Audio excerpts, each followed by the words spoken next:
Brian Zinchuk from Pipeline Online. This is for both premiers. The Pathways Alliance plans on bringing CO2 down from Fort McMurray down into the Cold Lake area.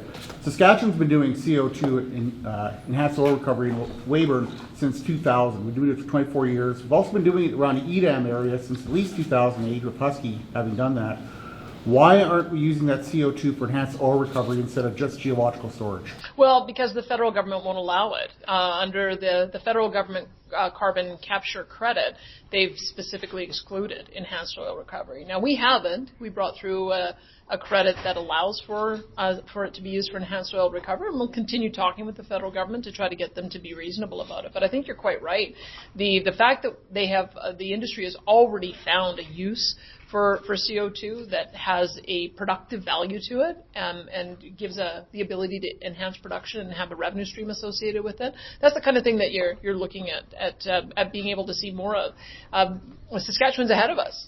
I'll let the Premier talk about what they've managed to do, but we have our Shell Quest project, and we also have our carbon trunk line, both of which combined have managed to sequester safely 11.5 million barrels of CO2, and will continue to sequester at a rate of 2 to 3 million tons for the foreseeable future. So I would say that this is one of the ways in which we could use CO2 to be able to not only reduce emissions but also to continue to enhance the production in the industry.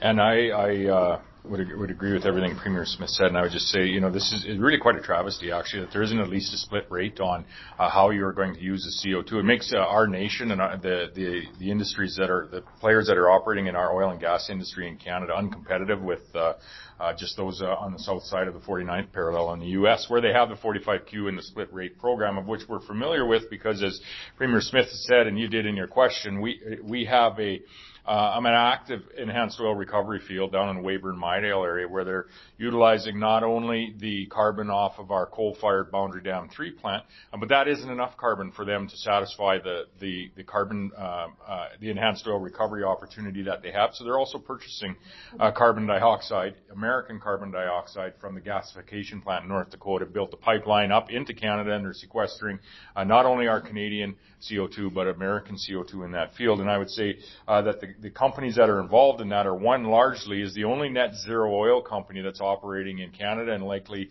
to my knowledge, in North America. And so this is a missed opportunity by the federal government by not at least addressing the benefits of enhanced oil recovery. And it concerns me that possibly there's another policy outcome that they are trying to get to as a federal government. I would say that that's not the competitive policy outcome for families that work in the oil field, families in this part of the world. But it's also not the proper policy outcome of transitioning out of oil and gas, which I fear is the federal government's goal.